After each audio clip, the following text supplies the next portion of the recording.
Hello, everyone, and welcome to the Brownstone. I'm your host, Dr. Michele, and you're listening to Numbers Don't Lie. We learn to get out your feelings so you can make the best decisions for yourself, your family, and your business. I am super excited about today's episode because it's like a reunion, reunited and it feels so good. So, back when I first started entrepreneurship, I actually started in personal finance, still numbers, still data, but it was in the finance world. And one of my friends, she was like one of my biggest cheerleaders, but she also was on her own personal finance journey. And so we would meet on Instagram once a month, and it was called Mondays with Mo. So I have brought Mo back this time, but it's not about money. It's about what she actually does in real life for her career, which is in education. So for those of you the first time listening to me, I'm a former educator. Mo is a current educator. And so she's going to give us an inside peek about what the climate looks like today at the elementary level, how does success look for that level, and what can the community do to better support the students, faculty, and staff. I'm excited, y'all. I don't know how this is going to go. Her and I cut up sometimes. So we're going to try to stay focused. Okay. So without further ado, please welcome my friend, Monisha Whitfield. On a show, like they should be applauding me when I come in. I'll listen. I'll add some applause in there. Hey, I'll add some Dr. applause. Michelle. Hey, girl. Hey. How you doing? I'm good. How are you? Doing well. Doing well. Glad That's that good. all the weather has passed on by because, you know, it was a little rough and rocky, but we made it. We made it. Listen, and then they talking about a heat wave now. I'm like, what's with this extreme temperatures? It was God, hot I'm yesterday. trying to tell you something. All right, I'm done. All right, before we get too turned off, like on the wrong road so early, let's go ahead and tell the people who you are, like all that you do, and what makes you you. Well, I am Monisha Whitfield, and as Dr. Michelle said earlier, we are really good friends, and we used to have these chats back in the day when she was doing finances. But like she said, today we're going to be talking about education. So I currently work in an elementary school where I am the MTSS interventionist, which MTSS just means multi-tiered systems of support. So with that, I just kind of navigate things, but I think we're going to get into that a little later. But I also do a little bit of coaching, which is new to me. So I'm outside of the classroom helping educators, helping students. I'm working with the district, kind of lending information. So I kind of do a lot of different things at my school. But yeah, that's what I'm doing right now. So, how long have you actually been in education mode, like in the classroom or in the school? Ooh. So I technically started in education right out of college, honestly. So since 2011, official teacher in the classroom, 2012, and then I took, my year off. So A gap yeah, year. 11, 12 years ish. Oh, Wow, yeah, I know. It's crazy, right? that's crazy. Mhm. That's crazy. So our last guest, she had been in the classroom, I think, for like 10 years. So we got some veterans up here, even though they I don't look know. old enough. Okay. Okay. They are, in fact, veterans, have experience, and can really give a accurate view of what's happening in the classroom. All right. So before we get into any deep stuff, could you share like one of your favorite memories? It could be in the classroom or your role as a coach. Um, a favorite memory. Okay, so I taught kindergarten, just to give a little background. I also taught third grade and I taught fourth grade. But kindergarten is uh it's sweet, it's special. The kids are a lot more dependent upon you, but it has its rewards because by the second half of the semester, kids are more independent and you really get to see them grow and blossom. So, love that. So, there was this little boy in a kindergarten class, well, in my kindergarten class, and he had never been to school, like no daycare, nothing. So, the very first day that he came into the classroom, it was horrible. Like he was he didn't want to leave his mama.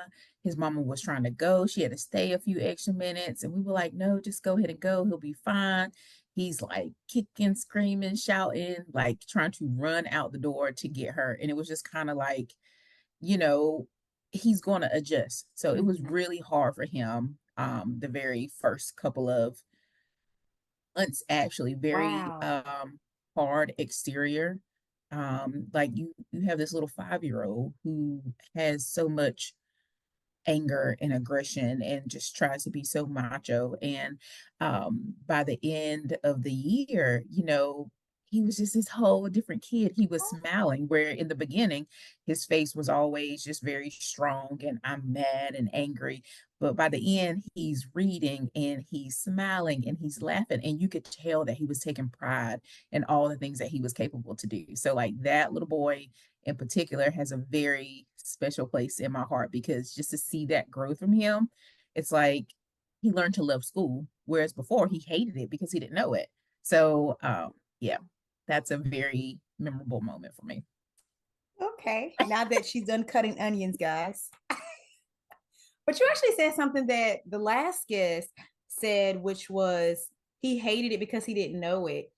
And one Hmm. thing she said was she hated data. She hated, like, because at school, like, I don't know how Yes. it is in elementary level, but at high school level, it was a lot of testing. It was very data driven. Like, it was a lot, and it could be overwhelming to those that really don't like data, numbers, math is very intimidating. And she was like, I hate it because I did not understand it. But it was like, it's once I did, oh baby, it was all good. So it sounds Hmm. like that's just a, human behavior to resist something that they don't understand. Yes, for sure. When you're talking about data within the elementary world, just in education altogether, we always talk about like we're more than a number or we're more than a letter grade. For people that don't know, schools are graded, especially in elementary, they are graded, but on their performance, Mm-hmm. right? So you're looking at third, fourth, and fifth graders who take end of grade tests, and they take that and they look at how well students grew. And then they also look at if students met expectations. So pretty much third, fourth, and fifth grade, what some teachers like to say is our school score is just based on that, but actually it's not.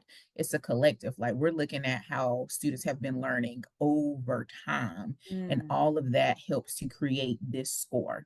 So, yeah, it can be a lot for teachers who can get frustrated and they're like, I don't understand data. Yeah. So you mentioned testing and all that stuff, and I'm sure most all of us have been a student at some point, so we get the testing, and maybe things are different because I know when I was teaching, those students got tested way more than I did. I just remember having a test for your class, even in elementary schools, like maybe you had to Mhm. test it in your unit, and test third, fourth, fifth, and beyond the end of grade test or end of course test, and that was it. You know what I mean? But it was when I was teaching, it was like every 2 weeks, and it was a lot. So could you Mhm. talk to us about your school and maybe the district and like what defines success? Because we hear this the school's getting graded, the students Mhm. getting graded. Like, what does success look like at that, especially at the elementary level? So, pretty much like I said, we get this letter grade. And then, of course, from your district, my district in particular, you have a superintendent who has set a goal for all of Okay. the schools in the county. Like all the schools in the county will be a C and above, right? And so you're looking at some schools which are impoverished. That are performing below grade level. And what I mean by that is schools that have kids that come from backgrounds where they may have a home, they may not have a home. They may have the resources that they need, they may not. And so for us, we look at success overall, realistically speaking. They're Wow. looking at this number, at this Mm-hmm. grade. But for us as a school in our unit, we're looking at our growth. Yeah. Like, how are we growing kids? Because if I'm at a F and I'm trying to get to a C, I have to close that gap, but it's not going to happen by taking these large amount of steps. Like you have to make Right. realistic goals and you have to put in actionable measures so that you can reach this. So ultimately, if we're growing, that Mm-hmm. means we're going to reach that goal. And Yeah. so for us, we're really looking at how much growth we're making, because at my school, we have a lot of gaps. Some kids come not ever going to school. Um, and that's a whole nother, you know, Not just uh, like entering conversation. kindergarten, like Yes, third like grade and no pre-K, no nothing, like no daycare. Like some kids just come okay, to kindergarten, just not without any foundational social skills. skills, Mm-hmm. foundational skills, yes. And so when they get there, you're starting from probably below ground zero, because education doesn't just happen in the school system, it happens at home. Like, your Right. kids are sponges. They are paying attention to what you're doing. They are learning from you. And so education is not just in a brick and mortar building, it Mm-hmm. happens around you on the daily. So Wow. yeah, we look at growth I and love how that. we're growing students, because if not, it can be um discouraging to say, like, Yes. oh man, we're still not where we need to be, or we're still not making these goals. But let's look at what we are doing, and how Mm-hmm. do we continue to grow. And so Yeah. those are successful measures that we look at. And I'm glad you said that because I like to call them success metrics because it's KPIs or key performance indicators, like that's very generic, but I like to say success measures because it's what is your definition of success, and that could be different across different schools or whatever. And even just the idea that, oh, we want to have all schools at a C or all schools at a B, it really, like my last guest said, that it doesn't take into account the circumstances of your Mhm. students. And so I'm just kind of imagining being a parent of a child that maybe has tested below for a couple of years and seeing, like, hey, what's their school assignment for next year? Like, this school has, I don't know, a high rating for the level of growth. Students that perform, have consistently underperformed, experience this amount of growth. I think for me, that would be more enticing and exciting to put my student in that school, as opposed to, oh, this student is a B level schools. I'm like, well, what does that mean? Like, Mhm. I don't, you know what I'm saying? Like, that Yeah, doesn't really have it has, most people interpret it as one thing, but like tangibly, what does that even mean? You know what I mean? correct. Mhm. Did you know that data driven organizations were 19 times more profitable? 19. You heard me right. Perhaps you're asking, what is data driven and how do I become one of those organizations? I'm so glad you asked. I want you to go take a quiz. It's a simple, quick quiz to help you assess if you are, in fact, one of those organizations. Head over to mogulbeginnings.com/data into dollars quiz now. That's mogulbeginnings.com. You can just go to mogulbeginnings.com and it'll show you the data into dollars quiz. Take it now. You'll see if you're on your way to 19xing your profitability. You're listening to Numbers Don't Lie on KCCR Cityscape. We hope you're enjoying the tunes and all the jams. Make sure you visit our website over at brownstoneworldwide.com to learn about all things Brownstone. You can check out Brownstone Living Magazine and all the great things that we have on the website, as well as the shop.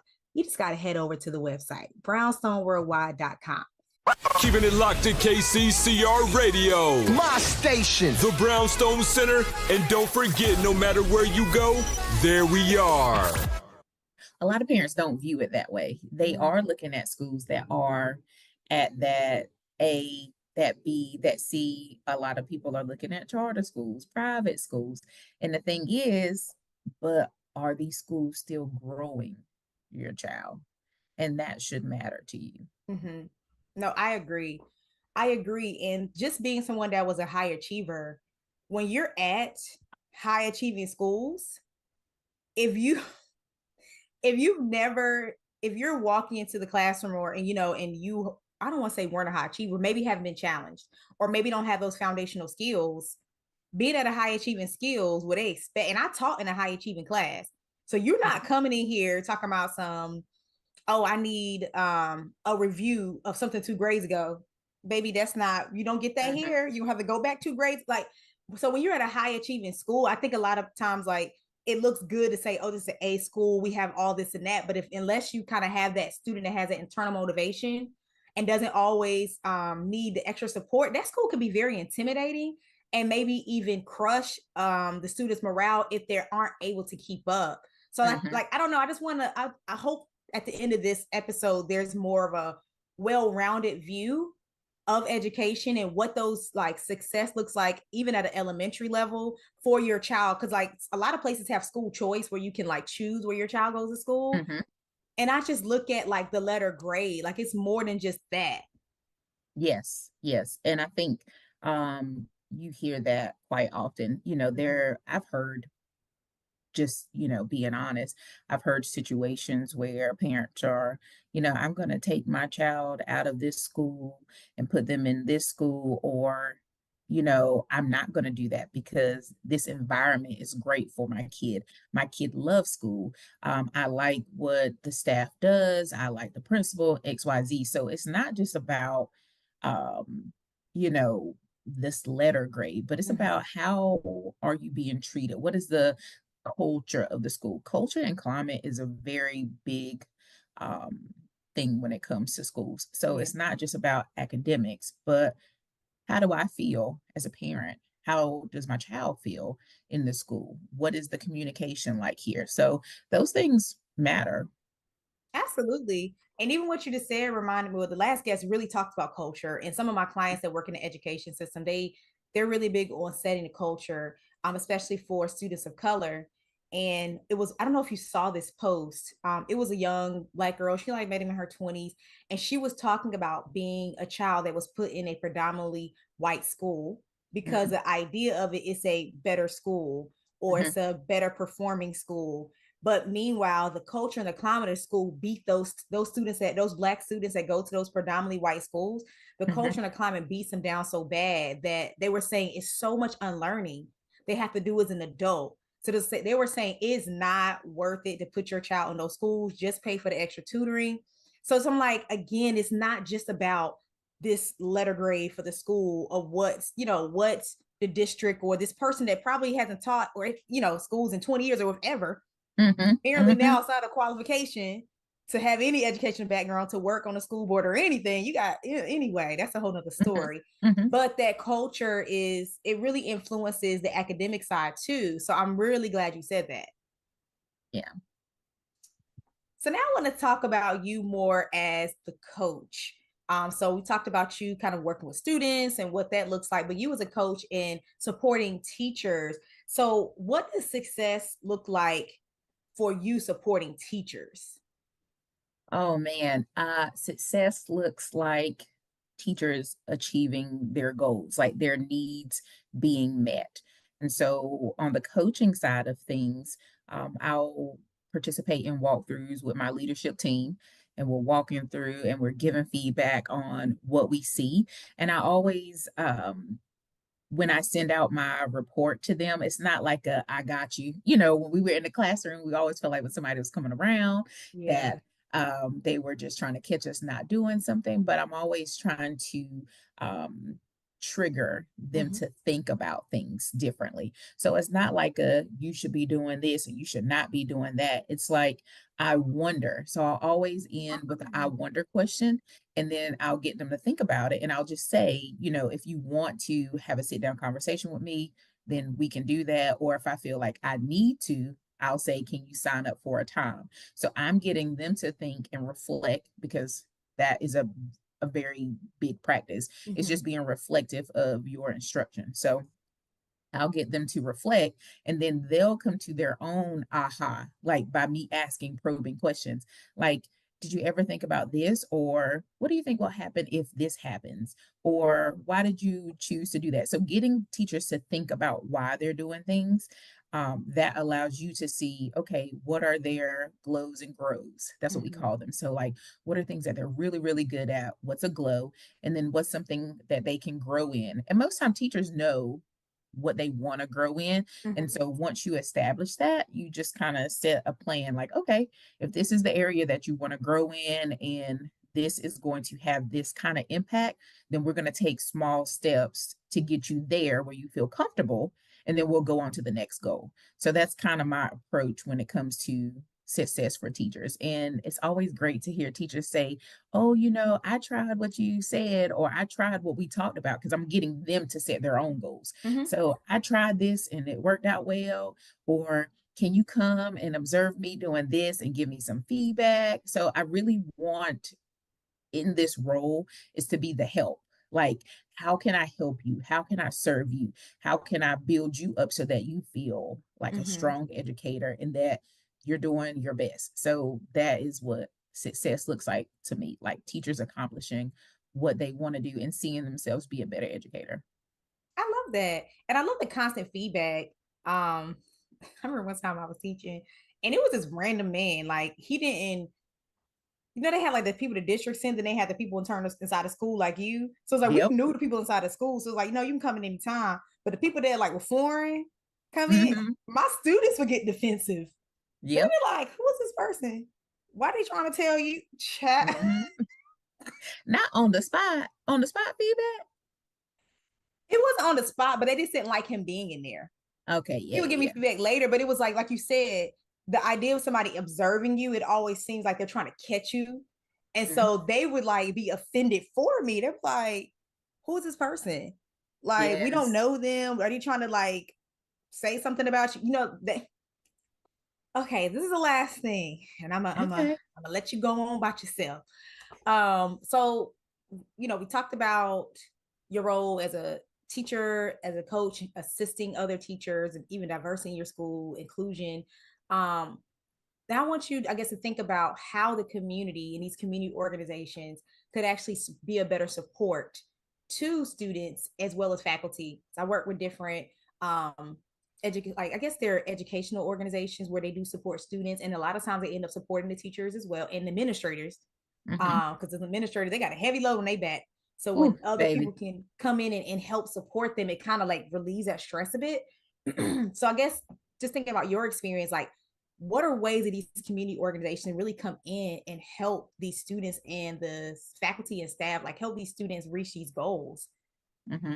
So with our school, we actually took inventory of all of our community partnerships. We Wow. have a family liaison person at our campus, and she does a good job of getting people to come in to donate things. So one of the things that we have a church that's donating snacks to our school, and so each classroom we give them a snack bin because not all kids can afford to bring snack, or Right. maybe, for whatever reason, the parent is not sending a snack with them, right? And so that's one of the ways. Another way is that we have volunteers coming in. They're reading to the kids, right? We have other volunteers who are coming in and they're donating snacks to the teachers or lunch to the teachers, breakfast. Because, with teaching, it's a very, um, um, it's not a very monetary job. It's Girl, not, we know what you're saying. it's not giving, but it's nice that people think about you and want to give that time, Mm-hmm. because teachers, need a break. Sometimes in some settings, teachers are with their kids all day. So I know Right. some schools where they have a really big PTA, which we're trying to build our PTA. The parents will come in and they'll give duty-free lunch to the teacher so that they're not with their Oh. kids all day, because we're talking about an 8 hour window and you're not with your kids for an hour and a half of that time, which, maybe perhaps I can come in and give you an extra 30 minutes by covering your lunch, and so people can get on through that by volunteering at the school. Another way that we have people volunteer, we have a lady in the community. She brings books to our third, fourth, and fifth graders, or like they'll pick grade levels and they'll buy a set of books and they'll bring them over because they're trying to encourage kids to read. So I would really just reach out to the people in your community and see how, think about what you need, first of all. Let's Mm-hmm. start there. Think about what you need. What do you think would be beneficial for your school? And then just solicit, ask those people, because there are lots of companies out here who are trying to be active in the community, who are Yeah. trying to give back. So it's just all about knowing what you need and approaching it in that way. So that's one way when we're looking at the people from the outside. But also within that community, you have your school. And so as a school, you think, oh, we're just here to educate the students. And that's not always the case. Sometimes we have to educate the parent because education Mm-hmm. is always changing. And so making the time to host parent sessions so that you're teaching your parents how they can support their kids at home. We have a huge ESL population. So maybe that might look like we're going to host uh, a day that parents come in and that they can learn English. That was something that our county did because we are heavily populated. We offer classes where teachers, if they wanted to go and learn Spanish, they could, and parents, if they wanted to learn English, they could. So that's something that the district provided for our community. But within your school, think about what your parents need. And if you're trying to get them on board and you want them to help in the success of the student, then you need to make them feel involved and you need to empower them. Don't just assume or don't assume that they know or that they don't know, but you do Mm-hmm. need to offer the resources to them. So I think that is a big thing. And make parents feel included, invite them out, try to get them out as much as possible and involved in what's going on in their child's life. So those would be some of the things that I would say as a community would be beneficial. I love that. And Mhm. at first, when you were even talking, a lot of those things are very tangible, Mhm. like snacks. Baby, listen, give Yeah, me some snacks. You know what I'm saying? yeah, yeah. I've been so excited if I knew that I had snack, like, yo, we can go to the break and they got snacks in there. Or like you said, have stuff for my students that I don't have to come out of my pocket for. Because Hmm. do they still even have that tax write-off for teachers anymore? Yeah, they do, but Is it lower? is it 200? Okay, I feel like it's been 250? lowered over the years, but I mean it's just nice to be able to relieve, like you said, educators of different duties. So I love this tangible things that you've mentioned. And I mean the common theme is we want parents involved in their Hmm. students' education. So I love that, include them, because even though sometimes people sound like they want parents involved, at the same time it's like, do Hmm. you really, you know what I'm saying? Hmm. Because it's like you're Hmm. not really, you're just telling them, you're not giving them a form to tell, like to tell you or to talk to you. I don't know. I like that. Yeah, I think it does have to be more synergy and a more of an effort on both parties to be able to work together, because that is, you know, it is our child that has to grow up at some point is going to be a lawyer or a politician or a leader somewhere, and we want to as a community equip that person to be able to do what they need to do. yeah, exactly. All right, Miss Mo, it's been a pleasure chatting with you as Sure. always. You know, this doesn't air on Monday. Well, maybe you listen to it on a Monday. You know, if you listen to it on Monday, spend Monday with Mo. Okay, okay. But if not, you this has been Numbers on Live featuring Monisha Whitfield. Yes, yes. Could you tell people like how they can connect with you if they want to chat more or hear just kind of peek into your brain a little bit more about your perspective on education? Yes, you can reach me on Instagram at Miss underscore motivator, Motivator. Just shoot me a message. And if you want to talk a little more about education, then we can do that. I'm open and I would love to be a resource or help as any way I can. Awesome. And thanks, guys, for tuning in to another episode of Numbers Don't Lie with me, Dr. Michelle. Of course, you can always reach out to me or follow me on social media at Mogul Beginnings. That's Mogul, Mogul Beginnings. You can go to my website, mogulbeginnings.com. And if you are a community organization that wants to get into the school system, that maybe perhaps you're already in there and you need to show your impact, that's something that we do at Mogul Beginnings. Reach out to me. You can go to my website, mogulbeginnings.com, and just schedule a consultation with us. It's free. Okay. Quick to the point so we can see how we can help you expand into more schools, be able to showcase your impact so you can just go further and faster. I think that's all. I hope you guys have a great rest of your week. Oh, yeah. Check out more resources at the Brownstone. Go to brownstoneworldwide.com as well as, you know, social media, the Brownstone Worldwide. Okay. I think that's all. Have a great rest of your week, guys. And until next time.